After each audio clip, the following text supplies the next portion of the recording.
कौन ब्रह्मा का पिता है, कौन विष्णु की माँ, शंकर का दादा कौन है, हमको दे बता। यह जानने के लिए अवश्य सुनिए जगत गुरु तत्वदर्शी संत रामपाल जी महाराज के अनमोल वचन, सभी पवित्र धर्मों के शास्त्रों के आधार पर सत्संग। पर आज आपने दिन के सत्संग में सुना था, सो हम शब्द हम जग में लाए, सार शब्द हम गुप्त छुपाए। नामा छिपा ओम तारी ही पीछे, सो हम वेद विचारी। सार शब्द पाया जद लोई, आवागमन बहुर न होई। रामानंद ओम की आशा, ताते खंडित सो हम श्वासा। शंख अंग धरुआई देही, चीन्या नहीं शब्द निर्मोही।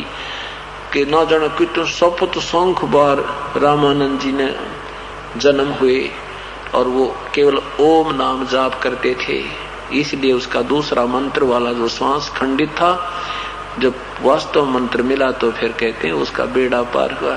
तो परमात्मा कहते हैं ये सोहम शब्द हम लाए थे और ये चोर हैं जो नाम इसको देते हैं। ये नाम देने का अधिकारी भी नहीं इस मंत्र का, इनको कोई अधिकार नहीं है। एक तहसीलदार और प्रधानमंत्री की मोहर लावे, काहे की समझदारी उनकी। तो ये कोई भी संत इन मंत्रों के देने के अधिकारी नहीं है।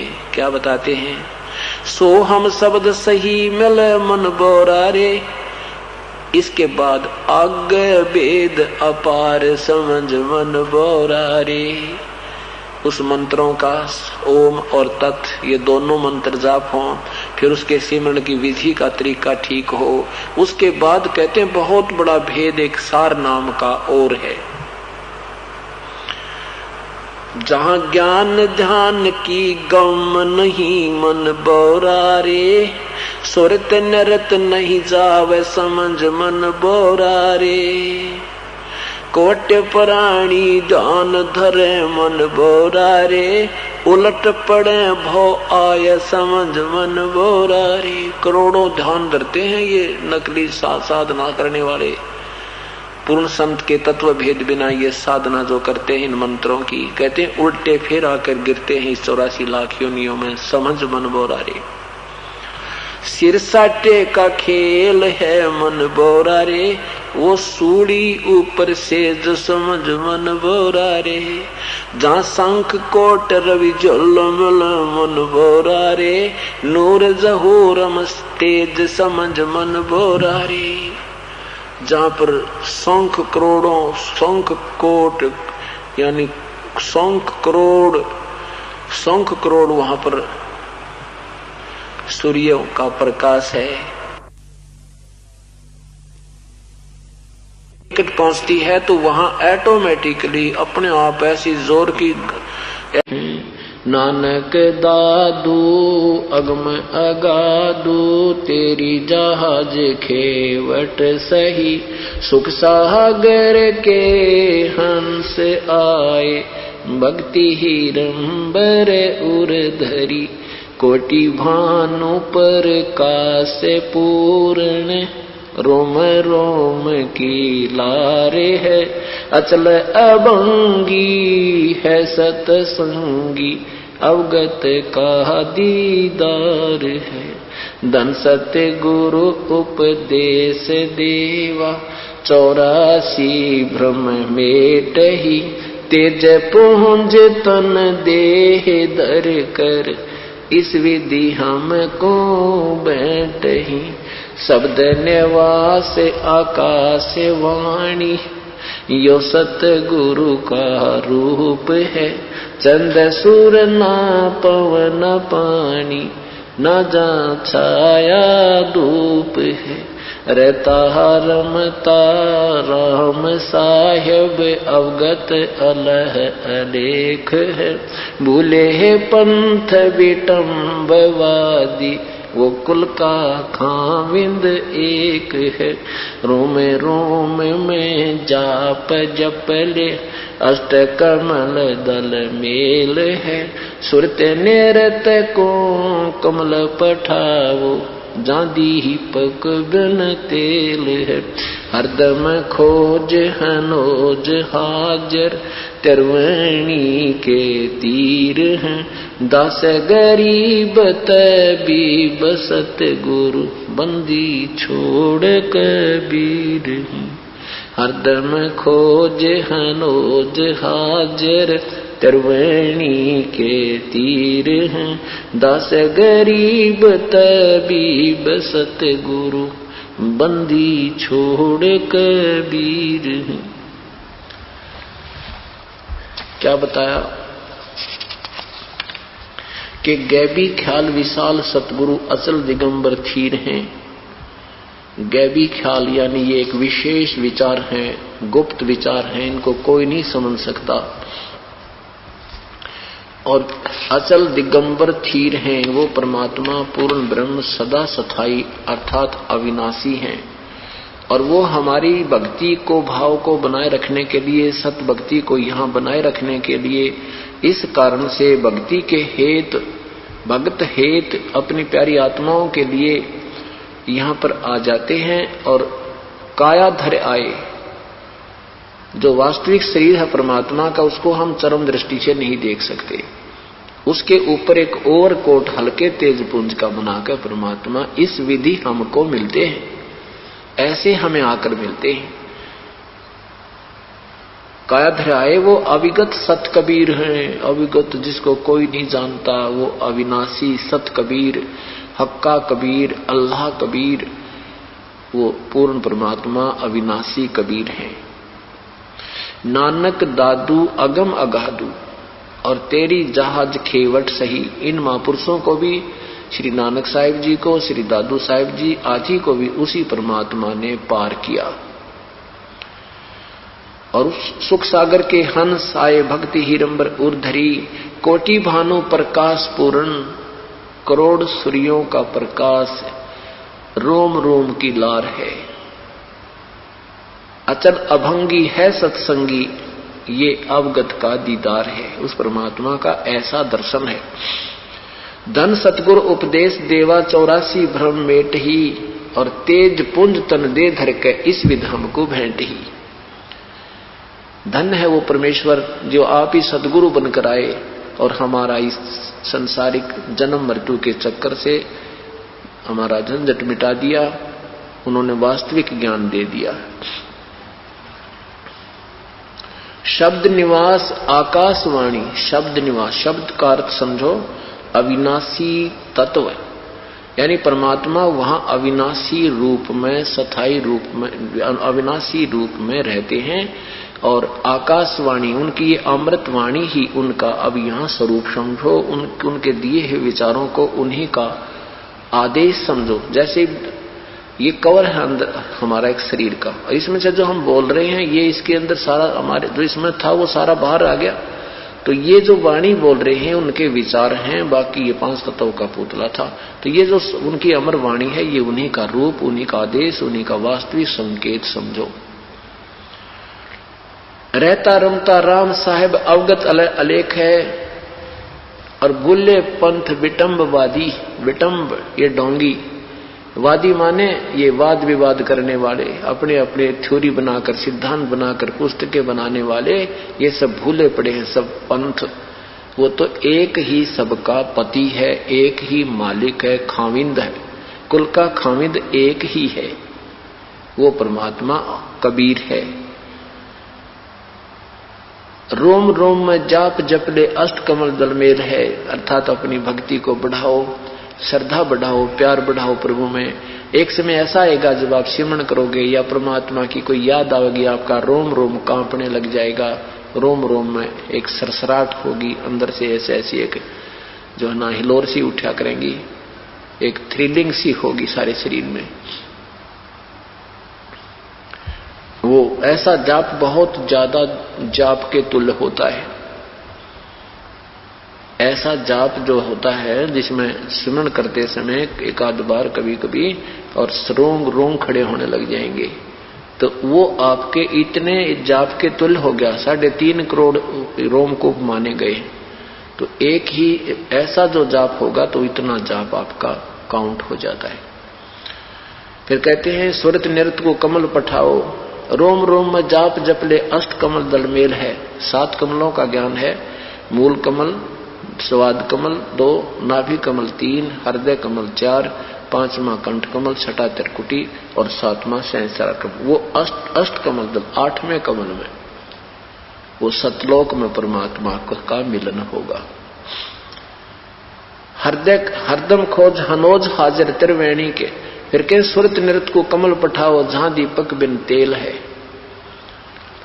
जैसे प्रत्येक कमल में रोशनी है, प्रत्येक कमल में, क्योंकि मूल कमल में गणेश जी का वास है, उनका लोक है, वो लोक तेजों में है, अपने आप 100 प्रकाशित सभी लोक हैं और उन भगवानों के शरीर भी 100 प्रकाशित हैं।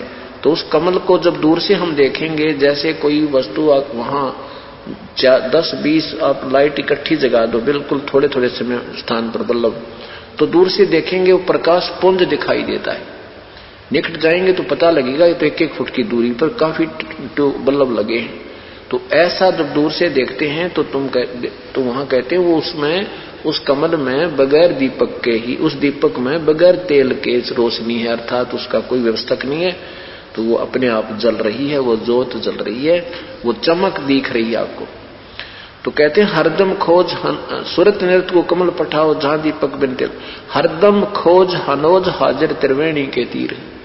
हरदम प्रत्येक श्वास के द्वारा उस परमात्मा की भक्ति करो और उसको पाने की एक इच्छा विशेष रखो। तो वो त्रिवेणी के तीर है। इस एक ब्रह्मांड में ही त्रिवेणी बनी है, 3 रास्ते हैं। तो वहां उस त्रिवेणी के ऊपर आपको त्रिकुटी में आपको परमात्मा मिलेगा और वहां से वो ही परमेश्वर आपको ब्रह्मरंध्र खोलकर आगे ले जा सकता है और कोई मार्ग नहीं है। तो वो इस दास के रूप में आपको वहां मिलेंगे परमेश्वर, पूर्ण संत के रूप में। और जो काल की भक्ति करते हैं, काल उनके रूप में फिर वहां काल भी मिलता है, वो उनको उसी स्थान पर ले जाता है, उनका गाइड बनकर। जिस देव की उसने भक्ति की है उसी के वहां छोड़ देता है। ऐसे परमात्मा अपने हंस को फिर सतलोक ले जाता है और वो उस गुरु के ही रूप में आपको वहां परमात्मा दर्शन देते हैं।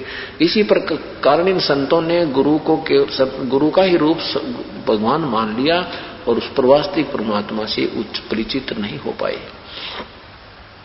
उसके विषय में कौन बताया कि हरदम खोज हनोज हाजिर त्रिवेणी के तीर है, दास गरीब तबीब सतगुरु बंदी छोड़ कबीर है। अब इन बातों को सुनकर फिर क्या बताते हैं, गरीबदास जी अपनी अमृत वाणी सुना रहे हैं और वो सुनने वाला भी गदगद हो रहा है। सामने बैठा है वो महापुरुष, लेकिन वो गांव वाले तो बेडका गबीन बजावे ऐसे बैठे सुन रहे हैं, ये क्या कह रहा है, हमने तो कोई समझ में नहीं आ रहा है। तो क्या बताते हैं, तो जब धर्मदास से कहते हैं कबीर साहब मुझे धर्मदास के पास, वहां क्या क्या देखा हमने, कहते श्वेत सिंहासन से तय अंगा, श्वेत छत्र जागत श्वेत ही रंगा। श्वेत यानी श्वेत, कबीर गरीबदास साहिब जी उस महापुरुष को अमृतवाणी सुना रहे हैं। श्वेत सिंहासन श्वेत ही अंगा, श्वेत छत्र जाका श्वेत ही रंगा। उस परमात्मा का श्वेत सिंहासन है और श्वेत ही उनका रूप है और सब अंग भी श्वेत ही हैं, उस परमात्मा के सफेद हैं। श्वेत सिंहासन श्वेत ही अंगा, श्वेत छत्र जाका श्वेत ही रंगा। उनका छत्र भी श्वेत सफेद ही है। श्वेत खवास श्वेत ही चौरा, श्वेत पोप श्वेत ही भौरा। श्वेत नाद श्वेत ही तूरा, श्वेत सिंहासन नाचे ऊरा। वहां पर कहते हैं जो ये नकली यहाँ के सांग हैं उनसे अच्छा उस परमात्मा के दरबार में हर व्यवस्था है।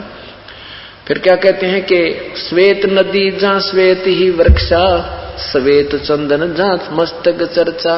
श्वेत सरोवर श्वेत ही थाना, श्वेत ध्वजा और श्वेत निशाना। गरीबदास श्वेत सरोवर श्वेत ही हंसा, श्वेत जाका सब कुल वंशा। उस परमात्मा का वहां कुल, उसकी जो संतान है उनकी शब्द से उत्पत्ति हुई है वो सारी सफेद रंग की हैं, यानी उनका 10-16 सूर्य जितने प्रकाश है, इतना सुंदर शरीर है, और बाकी सब सफेद ही सफेद सब चीजें, यानी तेज पुंज से बने हुए सब है।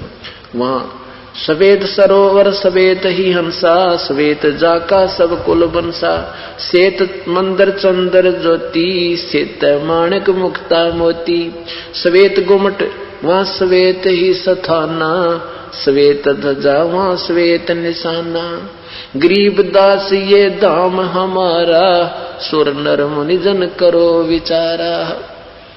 कि ये ऐसा स्थान, ये धाम है हमारा, और तुम सोचो सुर नर यहाँ के देवता और मुनिजनों, तुम भी विचार करो तुम कहाँ घूम रहे हो, ये मार्ग ठीक नहीं है। आदि सनातन पंथ हमारा, कहते हैं फिर क्या बताते हैं कि बिन ही पंथ पंथ है भाई।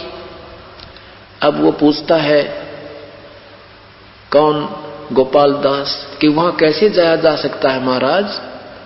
बिन ही पंथ पंथ है भाई, बिन चरना चाले सो जाई। वहां कोई मार्ग मुर्ग कोई नहीं यहाँ वाला, वो तो परमात्मा, और बिना चरणों के यानी ऐसे आकाश में उड़कर जाया जाता है।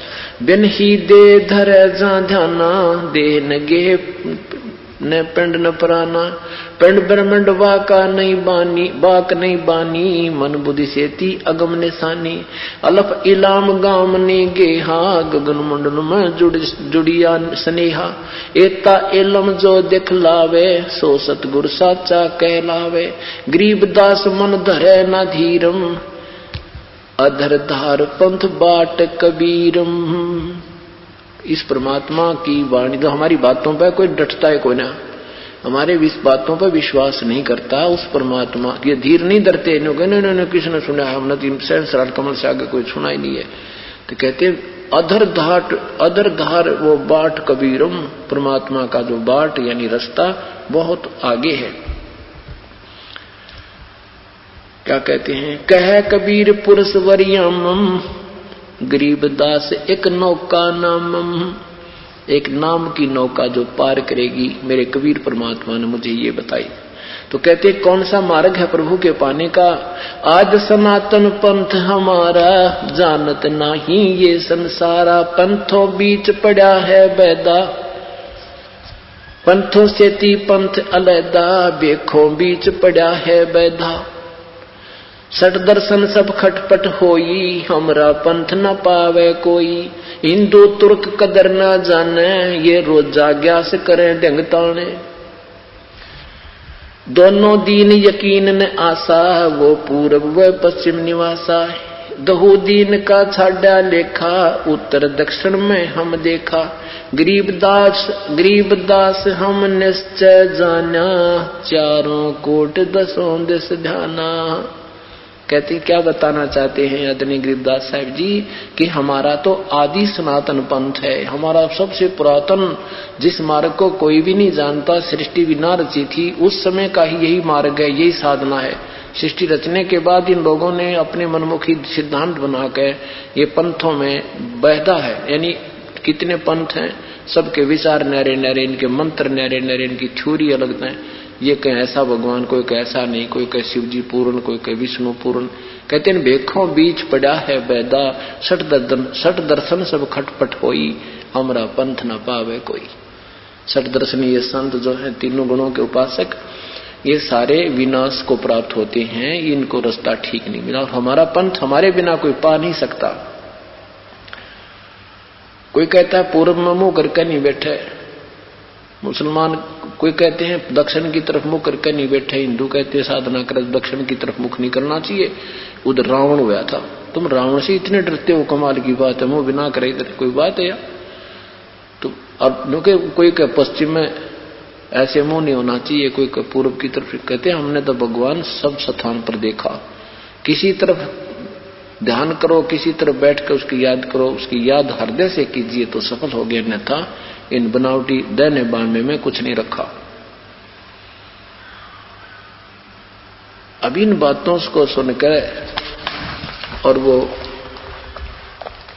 दादू साहब का जो न्यायी थे गोपाल दास तो चक्कर में पड़ गया, अभी तो बालक नहीं है, ये तो बहुत अनमोल बातें कह रहा है।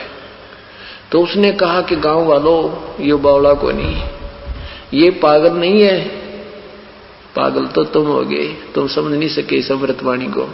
तो 60 साल के वृद्ध ने, गोपाल दास महात्मा ने उस 13 साल के बालक के आगे करबद्ध खड़ा होकर कहा, हे प्रभु, ये अमृतवाणी लिखवा दो, आने वाले समय में कलयुग में उद्धार होगा जीवों का। गरीबदास जी चुप हो गए, चल पड़े। गोपाल दास 60 साल का महात्मा हाथ जोड़े पीछे पीछे, महाराज जी लिखवा दे यह वाणी, मैं लिख लूंगा और दुनिया के काम आएगी आपकी अमरवाणी। तो कहते हैं तीसरे दिन 3 दिन तक वो महात्मा इसी ताक में रहा, कद इनका मूड बने लिखवाने का। तीसरे दिन कहा, गोपाल दास अगर पूरी लिखे तो भाई, कदे बीच में छोड़ के भाग जाए तुम। अगर नहीं महाराज, जैसे आप कहोगे इतने, मैं आपका अपना मन तो समर्पण क्या है, अपना जीवन ही मालिक के निमित्त लगा रखा है, कोई काम नहीं, मैं बच्चे से फारिग हो चुका हूं, सारे काम से मैं निवृत्त हो चुका हूं। तो गरीबदास जी महाराज के ही एक बाग था बेरी का, उसमें एक जाटी का वृक्ष था, उसके नीचे बैठ के वहीं गांव के साथ में ही कहते हैं परमात्मा गरीबदास साहेब आंखों देखा हाल बोला करते थे और गोपाल दास जी लिखा करते थे, और वो आज सदग्रंथ साहिब रूप में हमारे पास विद्यमान है। कुछ शेष वाणी बाद में बोली गई, वो भी लिखी गई हैं। तो मैक्सिमम ये रचना जो है एक स्थान पर बैठकर की गई है। तो इस प्रकार गांव वालों ने जब समझा, फिर भी ना माने गांव वाले, तो अभी 60 साल का बाबा जी भी पागल हो गया इस बालक की, ना पीछे पीछे फिर बता आए थे इलाज करवाने, ये भी बावड़ा हो गया।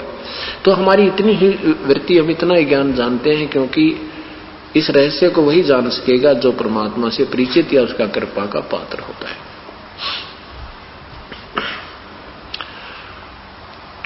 अब गरीबदास साहिब ने अपने परमात्मा की पूरी ठोक कर गवाही दी कि इसी परमात्मा ने श्री नानक साहिब को पार किया, इसी परमात्मा ने दादू साहिब को पार किया। अब आपको आदरणीय नानक साहिब जी को कैसे परमात्मा मिले थे ये कथा और सुनाते हैं, क्योंकि जब तक हम अपने परमात्मा के परिचित नहीं होंगे और हमारा दिल नहीं मानेगा कि सचमुच ये तो मालिक ही है, तब तक हमारी दृढ़ श्रद्धा नहीं हो सकती। और सच्ची श्रद्धा बिना भगवान में लेना, फिर अनन्य मन से हम भक्ति करेंगे जब हमारा निर्णय हो जाएगा सचमुच परमात्मा यही है और दूसरा है नहीं, तभी हम भक्ति के योग्य होंगे।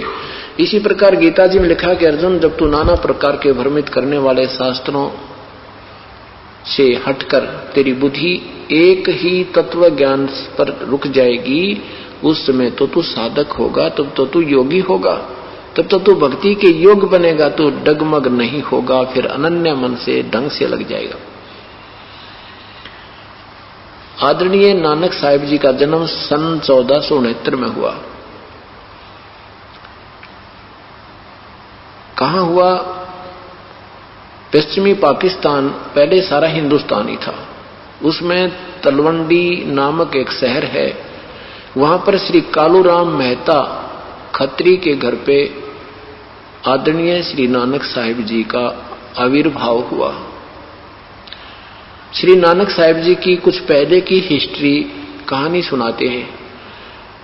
यही श्री नानक साहिब जी वाली पुण्यात्मा पहले राजा अम्बरीश थी सतयुग में। राजा अम्बरीश थे, ये इतनी पुण्य साधना की, इन्होंने इतनी सच्ची लगन से साधना की भगवान विष्णु जी की कि इनके सामने दुर्वासा जैसी तोब भी नतमस्तक होकर हार कर गई थी। दुर्वासा जी ने इनको मार्गदर्शन करना चाहा था, क्योंकि जिसने जितना ज्ञान है वो अपने ज्ञान को श्रेष्ठ मानता है और दूसरे को मूर्ख समझता है, लेकिन ज्ञान इन सभी को नहीं था, पूर्ण ज्ञान नहीं था, फिर भी अपनी अपनी थ्योरी से को दृढ़ मानते थे, सिद्धांत को पक्का मानते। तो दुर्वासा जी भगवान को निर्गुण रूप से मानता था और निराकार ही मानकर उसकी साधना करके अपनी सिद्धि प्राप्त करके वो हल्दी की गांठ का पंसारी बन गया था। अब उसने एक दिन राजा अम्बरीश को देखा कि वो एकादशी का व्रत भी कर रहा है और साथ में भगवान विष्णु की साकार मूर्ति रखकर पूजा भी कर रहा है। मूर्ति की पूजा नहीं कर रहा था वो, मूर्ति वैसे रखना पाप नहीं, बल्कि मूर्ति का सत्कार पाप नहीं, बुरा नहीं, लेकिन उसी पर आधारित हो जाना और सत भक्ति ना करना वो पाप होता है। मूर्ति की पूजा पाप होती है, सत्कार पाप बुरा नहीं होता। तो वो दुर्वासा ने देखा कि नादान क्या साधना कर रहा है, ला इसको मैं सतमार्ग बताता हूं। तो उसने क्या कहा कि तो आप ये जो साधना कर रहे हो ये व्रत भी त्याग दो और ये सरगुण पूजा मत करो, मैं जो साधना बताता हूं ध्यान लगाओ। अब ऋषि जी ने सोचा, उस दिन आ गया जिस दिन उसका एकादशी का व्रत था, किसका? राजा अम्बरीश का। तो दुर्वासा जी ने कहा कि मैं खाना, दुर्वासा जी ने से कहा अम्बरीश जी ने कि भोजन पाओ ऋषिवर। तो दुर्वासा जी ने कहा मैं पहले स्नान करके आता हूं फिर मैं खाना खाऊंगा।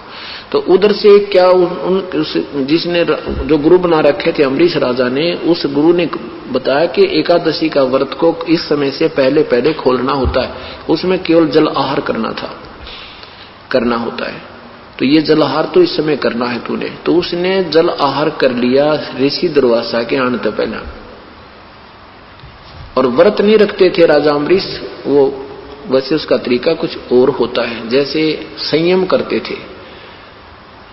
जैसे कोई 8 रोटी खावा है, 10 रोटी खाता है डेली, तो 1 रोटी प्रतिदिन कम करते करते एकादशी वाले दिन वो बिल्कुल रोटी नहीं खाता था। ऐसे उसने व्रत समझो या संयम से अपना ये कार्य करता था ताकि अपना अभ्यास बना रहे, भक्ति में ध्यान लगा रहे। इस विधि का तरीका अपना रखा था उन्होंने। तो उसके कारण दुर्वासा जी ने कहा कि ऐसे मत किया करो, तुम ऐसे साधना करो। अम्बरीश जी ने सोचा ये कौन सा रोज रोज आवे है, कह दे अच्छा जी जैसे आपका हुक्म। वो चले गए और फिर अगली बार दुर्वासा जी फिर उसी दिन आ गए जिस दिन एकादशी थी, वो फिर वैसी क्रिया कर रहा था। तो दुर्वासा जी ने गुस्सा होकर के तो मेरी बात को नहीं मानता है, मैं कहता हूं ऐसा क्यों नहीं करता है। अपनी सिद्धि से एक चक्कर छोड़ दिया, उसको सुदर्शन चक्कर छोड़ दिया मारने के लिए। किसको? अम्बरीश राजा को। अब हमारे मन में एक शंका उड़ाती है कि ये कहां से ज्ञान ले आए, सुदर्शन चक्कर तो विष्णु जी के पास ही होता है। नहीं, एसपी के पास भी पिस्टल होता है, थानेदार के पास भी होता है। उसको नाजायज जौन सा प्रयोग करेगा दोनों अंदर हो जाएंगे। तो उसने निर्दोष पर प्रयोग कर दिया। किसने? अम्बरीश ने। अम्बरीश के ऊपर दुर्वासा ने वो सुदर्शन चक्कर छोड़ दिया। सिद्धि से एक आग का गोला सा चलता है, ऐसे गोल गोल, और भक्कड़ सा पाटता चले। अब अम्बरीश के चरण छू कर वो सुदर्शन चक्कर और दुर्वासा की तरफ उग्र रूप धार करके मारने के लिए चल पड़ा। आकाश में उड़ गया, सिद्धि तक कहां पहुंचा? इंद्र के पास गया। विष्णु के पास इसलिए नहीं पहुंचा क्योंकि अम्बरीश जी विष्णु के उपासक थे, और विष्णु के पास जाऊंगा तो विष्णु धमका देगा मुझे, उसका शिष्य है ये। तो पहले बार इंद्र के पास, इंद्र ने कहा भी दुर्वासा जी मेरे बस की बात नहीं, मुझे क्यों मरवावे, तुम शिव जी के पास जा। अब शिव जी के पास गया, शिव जी देखा उस साथ में वो आ रहा, इतनी दूरी से ऐसे पूरी बिजली सी पाट चमकती हुई। शंकर भगवान ने से अपनी रक्षा की भीख मांगी तो शंकर भगवान ने कहा मेरे बस की बात नहीं, तो बहुत उग्र रूप धारण कर रखा है, आप ब्रह्मा के पास जाओ।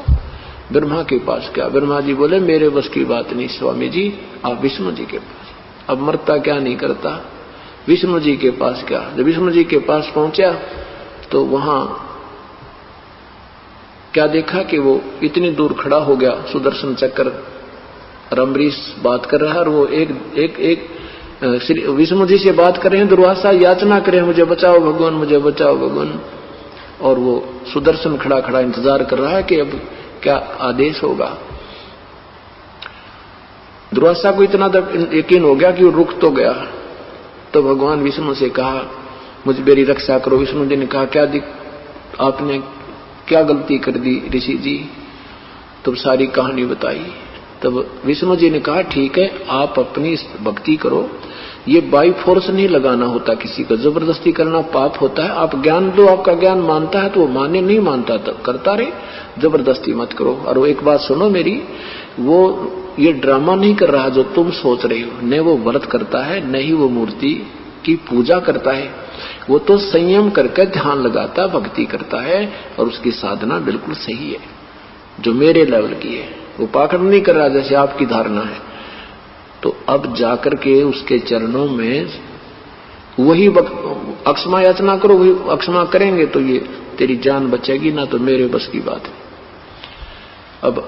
अब दुर्वासा जी का यह बात जचे नहीं कि जब भगवान के दरबार में मेरी रक्षा नहीं तो वहां इसके दरबार में कैसे होगी। तो विष्णु जी ने कहा मैं जो कह रहा हूं ऐसा ही करो, तेरी जान वही बचेगी, मेरे बस की बात नहीं। उसे माफी मांगना करके उसके चरणों में जाकर अब वापस आए, वापस आकर के अक्षमा याचना की अम्बरीश से। राजा अम्बरीश ने कहा दुर्वासा जी भक्ति के भाव से चलना चाहिए, मैंने कुछ नहीं किया, आपका किया आप ही को मिला है। अम्बरीश जी ने वो सुदर्शन चक्र पकड़ के और उसका पकड़ा दिया हथियार ले गाल गोज में। ऐसे महापुरुष हुए और इसके कारण फिर वो पूरा सतयुग में स्वर्ग में रहे। उसके बाद त्रेता युग में राजा जनक बने। अपनी वो पुण्य मलाई खा करके राजा अम्बरीश जी फिर राजा जनक बने। और राजा जनक बने तब भी वो काफी राजा थे, काफी रानियां थी, लेकिन श्रद्धा भक्ति की, क्योंकि पहले की हुई आस्था भगवान की भक्ति की फिर भी विद्यमान रहती है। वो तड़फ थी, ऋषियों से पूछते थे मुझे भक्ति मार्ग बता दो, तो अष्टावक्र मिले उनको, उन्होंने विधि बताई, उस कारण फिर वो साधना करते थे। तो उस समय बहुत अच्छे महापुरुष थे जो सीता जी के मुंह बोले माता पिताजी कहलाते थे। अब राजा जनक से सुखदेव जी ने भी उपदेश प्राप्त किया था जो आकाश में उड़ जाता था। राजा जनक जब जाने लगे यहां से, काल का ऐसा छल है, जब यहां से अपनी भक्ति पूरी करके उनका समय पूरा हुआ तो विमान आया उनको लेने के लिए स्वर्ग के लिए। जब स्वर्ग में जा रहे थे तो काल ने ऐसा जाल फैला रखा कि इनको सबका जाड़ा ले दूं। उनका विमान, राजा जनक जी का विमान ऐसे नरक के पास से गुजरा दिया, भेज दिया कि वहां 12 करोड़ आत्माएं रो रही थी, चिल्ला रही थी, मर गई हमें बचा लो, आए हमें बचा लो। अब संत का हृदय विनम्र हो जाता है, बहुत दयालु होता है। और उस राजा जनक ने उन पायलटों से कहा भी पायलटों रोको इस विमान ने यहाँ पे। उन्हें विमान रोक दिया कि ये कौन, किसकी रोने की आवाज आ रही है। पता किया, उन्होंने बता दी ये तो एक नरक है, इसमें अपना किया हुआ दंड भोग रहे हैं। राजा जनक कहते हैं कि इनको छोड़ दो सबको। अब वो पारकद कहने लगे, वो फरिश्ते कहने लगे राजन ये यहाँ तुम्हारा राज नहीं चलेगा, तुम्हारा आदेश नहीं चलेगा यहाँ पर, यहाँ तो धर्मराज का चलता है। तो उन्होंने कहा धर्मराज से मेरी प्रार्थना करो। धर्मराज से अर्ज की कि राजा जनक जी आगे नहीं आ रहे हैं, वो कहते हैं इनको छोड़ दो, नहीं तो मुझे भी यहीं उतार दो। अब धर्मराज आ गया, कहने लगा राजन ये अपनी करनी पा रही हैं, या जो जिसने जैसा किया उसका भोगना ही पड़ता है, इनको नहीं छोड़ा जा सकता। आप चलिए अपने स्वर्ग में, आपका स्थान तैयार है। राजा जनक ने कहा मैं नहीं जाऊंगा, इनको भी मेरे साथ ले चलो। तो धर्मराज ने कहा कि इसके प्रतिफल में आपने पुण्य संकल्प करने होंगे अपने। अब राजा जनक ने कहा मैं तैयार हूं। अब आद्य पुण्य संकल्प कर दिए उन 12 करोड़ आत्माओं को। उन राजा जनक के किए हुए संकल्प, दिए हुए पुण्यों के रेशो बना करके उन 12 करोड़ आत्माओं को उसी विमान में बैठा के और फिर स्वर्ग ले गया राजा जनक। अब जब तक राजा जनक के द्वारा दी हुई वो पुण्य कमाई उन 12 करोड़ आत्माओं के साथ रहेगी, वो स्वर्ग में रहेंगे और अपने पूर्व के पापों को भोगने के लिए पुनर्नरक में आना ही पड़ेगा। ये यहाँ का अटल नियम है। उधर से राजा जनक भी खाली करा दिया, आदि पुण्य खत्म हो गए उसके, आधे के फिर वो स्वर्ग में रहा। उसके बाद वही आत्मा श्री नानक जी के रूप में श्री कालूराम मेहता के घर उनका आविर्भाव हुआ, श्री नानक जी के रूप में सन 1469 में। अब पिछले संस्कार थे, भक्ति करते हुए युगों युगों आ रहे थे, वही तड़फ उसमें कुछ सिद्धियां रहती हैं, शेष रह जाती है। उनके आधार पर उनकी तड़फ थी, परमात्मा की चाह थी, सच्चा सौदा कर दिया। पिताजी ने भेजे थे, कुछ पैसे देकर वो साधुओं में बैठ दिए तेर, और फिर ऐसे काफी उनका ऐसे महिमा का वर्णन आता है। नानक जी की शादी हुई, 2 पुत्र हुए। श्री नानक जी अपनी बहन नानकी की ससुराल में सुल्तानपुर नगर में, वहां नवाब के यहां मोदी खाने में नौकरी करते थे, भंडार घर में। और ऐसे प्रभु की चाह थी, और साथ बचपन में उनके हिस्ट्री में लिखा है, उनकी जीवनी में लिखा है कि ब्रजलाल पांडे से उन्होंने गीता जी का अध्ययन किया, और पांडे जी ने जो उनको ज्ञान कराया कि श्री कृष्ण ही पूर्ण परमात्मा है, ब्रह्मा ये विष्णु जी सर्वशक्तिमान है, श्री कृष्ण जी ने वही उनका अवतार था, कृष्ण जी ने गीता बोला। जैसा कि आम पवित्र हिंदू धर्म के अनुयायियों को दंत कथा लोक वेद का ज्ञान है, ऐसा ही श्री नानक जी को भी ज्ञान था। और वो अपना एक ओंकार का रट लगाते थे, ओम भगवते वासुदेव नाम का जाप करते थे, जैसा उनको बताया गया था। एक और प्रतिदिन वहां सुल्तानपुर शहर के साथ से बह रही दरिया बेई दरिया में वो स्नान करने सुबह सुबह जाते थे। एक दिन परमात्मा कबीर साहिब, क्योंकि आदरणीय नानक साहिब जी पूज्य कबीर परमेश्वर जी का समकाल भी इनका काफी रहा है। सन 1398 से और सन 1518 तक परमात्मा 120 वर्ष तक रहे बनारस में सह शरीर, उसके बाद सह शरीर चले गए थे। और 1469 से लेकर और नानक जी भी फिर 60-69 वर्ष तक जिए थे। तो उनका काफी समय, 49 वर्ष का समय उनका आपस में समकाल बनता है।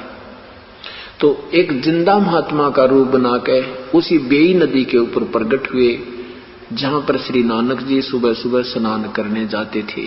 श्री नानक जी वहां पहुंचे, महात्मा जी को देखा, उनके पास बैठकर चर्चा करनी चाहिए। तो कबीर साहब ने एक जिंदा महात्मा के रूप में थे, और नानक साहब जी वहां बैठ के अपना नहा धोकर प्रथम बार स्नान करके और चिंतन कर रहे थे। चिंतन करने के बाद नानक जी ने उनसे पूछा कि हे महात्मा जी, मैं कुछ आपसे भक्ति मार्ग पूछना चाहता हूं।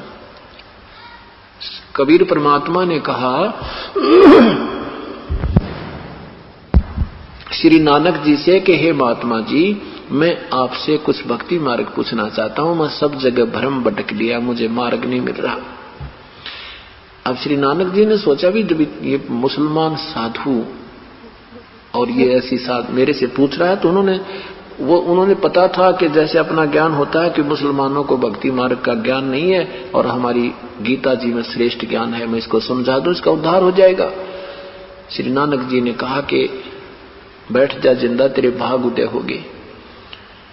मैं बताता हूं, भगवान विष्णु सर्वशक्तिमान हैं, यही पूजा के योग्य हैं, ये सृष्टि के रचनहार हैं। इन्होंने गीता जी बोला है, और गीता जी का ज्ञान उस समय दिया था, ना कोई हिंदू था ना मुसलमान, ये किसी व्यक्ति विशेष का शास्त्र नहीं है। और इसमें कहा कि मेरी भक्ति कर, तेरा मोक्ष हो जाएगा। तो परमात्मा ने कहा ठीक है, मैं आपको आप जो बताओगे मैं सुनूंगा, मुझे भक्ति विधि और मार्ग बताना। तो श्री नानक जी ने कहा कि पहले मुझे गुरु बनाना पड़ेगा तुझे, तब मैं तुझे नाम आदि दूंगा जब ये कामयाब होगा, क्योंकि गुरु के बिना भक्ति सफल नहीं होती। तो परमात्मा ने कहा ठीक है, मैं आपको गुरु धारण करता हूं, मुझे तो कल्याण चाहिए अपना। तो कबीर साहब ने कहा कि मैं कुछ अपनी शंका समाधान चाहूंगा, ताकि मैं आपकी शरण दृढ़ता से ग्रहण कर सकूं। तो परमात्मा ने कहा कि आप जो साधना कर रहे हो, कहां जाओगे नानक जी? कि स्वर्ग जाऊंगा। तो स्वर्ग में कितने दिन रहोगे? स्वर्ग में अपनी जितनी पुण्य कमाई होगी उतने दिन रहूंगा। फिर कहां जाओगे? फिर क्या पता कहां जूनी मिलेगी। तो परमात्मा ने कहा कि आपके विष्णु जी भी नाशवान है और ब्रह्मा जी भी नाशवान है, शिव जी भी नाशवान है। और गीता जी के 8वें अध्याय के 16वें श्लोक में लिखा कि ब्रह्मलोक से लेकर ये सभी लोग पुनर्वर्ती में हैं, ये सब विनाश में आते हैं। तो तुम ना ब्रह्मा रहेंगे, ना विष्णु रहेंगे, ना शिव रहेंगे, तब ये जीव कहाँ रहेगा? और आप भगवान विष्णु, ब्रह्मा विष्णु महेश के माता पिता कौन है? श्री नानक जी कहते हैं ब्रह्मा विष्णु महेश के कोई माता पिता नहीं। जैसे हम ये दंत कथा लोक वेद सुना करते, ऐसे ही पट्टी सब ताई पढ़ा रखी इन पांडवों ने, तो वो कहते हैं कि कोई माता पिता नहीं, अजरो अमर हैं, इनका कोई जन्म मृत्यु नहीं होती, ये तो अविनाशी है। श्री कृष्ण जी अविनाशी है। तो परमात्मा ने कहा कि गीता जी का ज्ञान किसने बोला? श्री कृष्ण ने बोला। श्री नानक जी ने कहा, परमात्मा ने पूरी कहानी सुनाई कि श्री गीता जी का ज्ञान श्री कृष्ण जी ने नहीं, इसमें काल ने प्रवेश करके बोला। 11वें अध्याय के 32वें श्लोक में लिखा है कि मैं काल हूं, सबको खाने के लिए आया हूं। क्या श्री कृष्ण जी काल थे? अब श्री नानक जी एकदम स्तब्ध हो जाते हैं कि सचमुच श्री कृष्ण जी तो काल नहीं थे। फिर कहा कि 4थे अध्याय के 5वें श्लोक में लिखा कि अर्जुन तेरे और मेरे बहुत जन्म हो चुके हैं, तू नहीं जानता मैं जानता हूं। ये स्वयं कहता गीता बोलने वाला प्रभु कि मैं तो नाशवान हूं। फिर बताया कि देवी भागवत 3रा स्कंद में भगवान विष्णु स्वयं कहता है, ब्रह्मा जी बता रहे हैं कि विष्णु जी ने जब माता को देखा तो ये कहता है कि मुझे याद आ गई कि ये अपनी माँ है और मैं छोटा सा बालक था, उस समय ये मुझे पालने में झुला रही थी, मैं अपने पैर के अंगूठों के मुख में चूस रहा था। विष्णु जी स्तुति करते हैं, हे माता तुम शुद्ध स्वरूपा हो, ये संसार तुम्ही से उद्भासित हो रहा है, मैं ब्रह्मा और विष्णु हम तो आप ही से उत्पन्न हुए हैं। हमारा तो जन्म और मृत्यु होता है, हमारा तो आविर्भाव और तिरोभाव हुआ करता है। आविर्भाव माने जन्म, तिरोभाव माने मृत्यु। हम अविनाशी नहीं हैं। भगवान शंकर कहते हैं, हे माता जब ब्रह्मा आपसे उत्पन्न हुआ और विष्णु जी आपसे उत्पन्न हुआ तो ये तमोगुण भगवान शिव जी भी आप ही का बेटा हुआ। शिव पुराण के 6 रुद्र संहिता के अध्याय नंबर 6 और 7 में लिखा है कि सदा शिव और दुर्गा से इस प्रकृति तय विष्णु जी की उत्पत्ति हुई। और इसी प्रकार ब्रह्मा जी कहते हैं मेरी भी उत्पत्ति की। आप इनको अजरोमर बता रहे हो। फिर गीता जी के अध्याय नंबर 7 के 12 और से 15 तक मंत्र में कहा है कि इन तीनों गुणों की भक्ति मूर्ख लोग करें, रजगुण ब्रह्मा, सतगुण विष्णु, तम गुण शिव जी। इसलिए कहा कि उस परमात्मा के विषय में किसी तत्वदर्शी संत की खोज कर 4थे अध्याय के 34वें श्लोक में मैं नहीं जानता, गीता बोलने वाला प्रभु अपनी असमर्थता व्यक्त कर रहा है।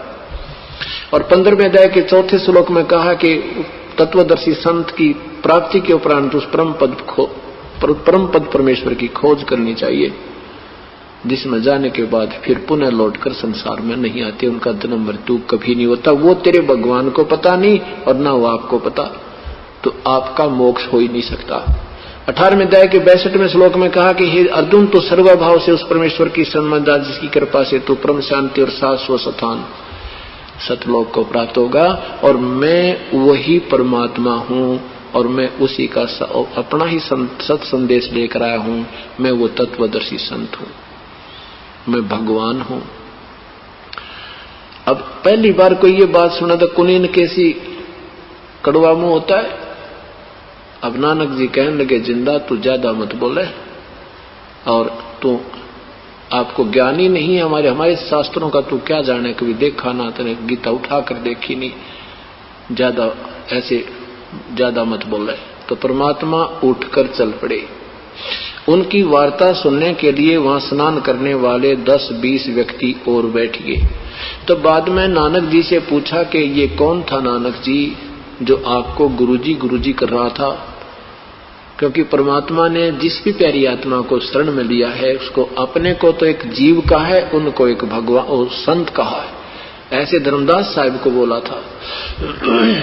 बाकी 4-5 बच्चों को मिले थे, इनको अपना सीधा ही परिचय दे दिया था। तो श्री नानक जी ने कहा कि अपना परिचय दिया परमात्मा ने कि मैं काशी में धानक का काम करता हूँ, चुल्हा हूँ और काशी से आया हूं, मैं तो भक्ति मार्ग का भटका हुआ प्राणी हूं, भक्ति अपने संत को ढूंढ रहा हूं। उन्होंने अपना परिचय दिया था। तो कबीर साहब क्या कहा नानक जी ने कि ये काशी में नीच जात का धानक था, अपने आप को श्री कृष्ण से भी बड़ा बतावा था। भगवान विश्व कृष्ण जी को काल कह रहा था, ब्रह्मा विष्णु महेश को ये नासवान बताता है, बुद्धि भ्रष्ट है इसकी। और ऐसे उठपटांग कई जो ना ऐसे अपशब्द कहे दाता के विषय में। और जब मैंने बताना चाहा तो उठकर चला गया। जिस कारण से जिस वार्ता से सिखों ने श्री नानक जी को कबीर परमेश्वर का गुरु मान रखा है, इतनी सी वार्ता पे। उसके बाद क्या हुआ कि श्री नानक साहिब जी को बेचैनी होगी, घर जाकर के वो गीता जी के श्लोक देखे। फिर वो उस पांडे से पूछा, वो रुद्र संहिता 6 और 7वें अध्याय को सुना मुझे एक बार, किसी पांडे से पूछा नानक साहिब ने, वो पढ़कर सुनाया कि इसका अर्थ क्या बनता है। वो हिंदी बनाया कि शिव और सदाशिव से और प्रकृति देवी से विष्णु की उत्पत्ति हुई। और पांडे का विष्णु ने बना, विष्णु की उत्पत्ति कैसे हुई। यहां निरुत्तर पांडे भी हो गया। श्री नानक जी ने सोचा भाई सचमुच ठीक कह रहे थे वो तो, ये तो स्वयं भगवान कह रहा 11वें अध्याय के 32वें श्लोक में काल हूं, और 11वें अध्याय के 21वें श्लोक में कहता है अर्जुन देख रहा भगवान आप तो ऋषियों को भी खा रहे हो, देवताओं को भी खा रहे हो, कुछ आपकी जाड़ों में लटक रहे हैं, हे भगवान ये भयंकर रूप मेरे देखा नहीं जाता। अब श्री नानक जी की रात की नींद और दिन की चैन समाप्त होगी। अंदर से आत्मा से अर्ज करते हैं परमात्मा एक बार फिर दर्शन दे दो, कति वाद विवाद नहीं करूंगा, आपसे पूर्ण मार्ग प्राप्त करूंगा। काफी दिन ऐसे तड़फ लगी रही, 6 महीने बीत गए। रोजाना नदी पर जाकर के दरिया पर जाकर देख रहे हैं कि वो आ जाए तो मैं उनसे पूरी वार्ता करूं। एक दिन परमात्मा ने कृपा बख्शी, श्री नानक साहिब जी स्नान करने के लिए तैयार थे, नौकर उनके कपड़े लिए खड़ा था, परमात्मा ने दर्शन दिए। उस दिन केवल वो परमेश्वर श्री नानक जी को दिखाई दे रहे थे, अन्य को नहीं। और इस बात का नानक जी को पता नहीं कि ये अन्य को नहीं दिखाई दे रहे थे। अब जो ही वो दर्शन दिए तो स्नान ना करके नानक जी उनकी तरफ चल पड़े और बैठ गए वहां पर। नानक जी भी बैठ गए, परमात्मा भी, कबीर साहब जिंदा महात्मा रूप में बैठ गए। तब श्री नानक जी ने कहा कि जिंदा मैं तेरी बात मान लूंगा, परंतु मैं पहले एक लीला कर, मैं एक इस दरिया में छुपूंगा, मुझे ढूंढ देना। श्री नानक जी ने दरिया में छलांग लगाई और मछली रूप धारण कर लिया। परमात्मा ने उस मछली को अप स्ट्रीम की तरफ, जिधर से पानी आ रहा था उधर ही ले गए, अंदर ही अंदर। नानक जी उधर ही चल पड़े और वहां जाकर 3 किलोमीटर की दूरी पर जाकर उनको नानक जी बना लिया, बाहर बैठा लिया। उधर से दर्शकों ने देखा कि नानक जी ने तो छलांग लगाई थी, बाहर आया कोई नहीं, मर गया, डूब गया, डूब गया, डूब गया। हाहाकार मच गई, गांव में बाजे, नगर में बाजे आए, भागे आए। तो वहां से नवाब ने भी सैनिक भेजे, गोताखोर ले गए, मछियारे भी भेज दिए।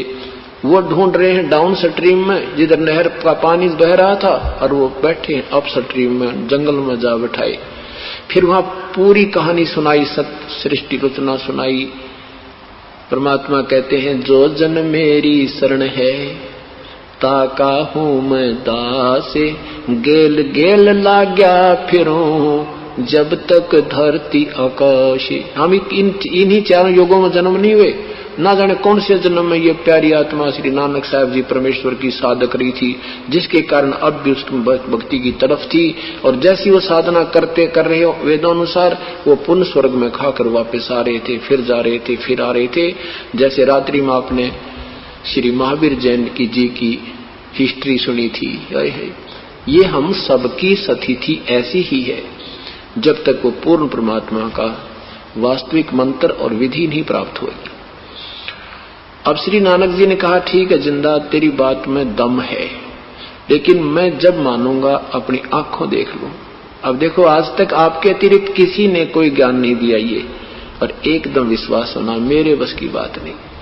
तब परमात्मा ने उनको प्रथम मंत्र दिया और कहा कि सेकंड मंत्र आपको मैं वहां कहते फिर चल तुझे दिखाता हूं। शरीर वहीं रखा एकांत स्थान पर सुरक्षित, और आत्मा को निकाल कर श्री नानक जी के गरीबदास साहिब की तरह सब लोक दिखाए, ब्रह्मा विष्णु महेश सब दिखा करके और सतलोक ले गए। वही प्रोसीजर किया जैसे दूसरे रूप में तेजों में शरीर करोड़ सूर्य करोड़ चंद्रमा मिला दे, वो सतपुरुष रूप में परमात्मा उस तख्त पर बैठे। नीचे से जिंदा रूप में गए हुए उस शरीर दूसरे अपने डबल रोल पर आप ही चवर करने लगे। श्री नानक जी ने सोचा ए हरब जेड़ा तख्त पे बैठा, और कबीर तो यहाँ ये जिंदा तो यहाँ का कोई सेवक हो। श्री नानक साहब ने सोचा कि रब तो ए है जेड़ा तख्त पे बैठा। ओहो कितना सुंदर शरीर, तेजो में शरीर, इनका देखते ही आनंद आते हैं। और ये जिंदा रूप में आया नीचे से, ये कोई फकीर, इनका कोई अनुचर होना, क्योंकि वो चंवर कर रहे। इतने में वो ओरिजिनल शरीर खड़ा हुआ और जिंदा वाला शरीर तख्त पे विराजमान हुआ, और वो प्रभु जो तेजो में शरीर युक्त था वो चंवर करने लगा। अब नानक साहब जी सोच रहे हैं कि बड़ी अजब लीला है कि भगवान और नौकर पे चवन कर रहा है साधु पर।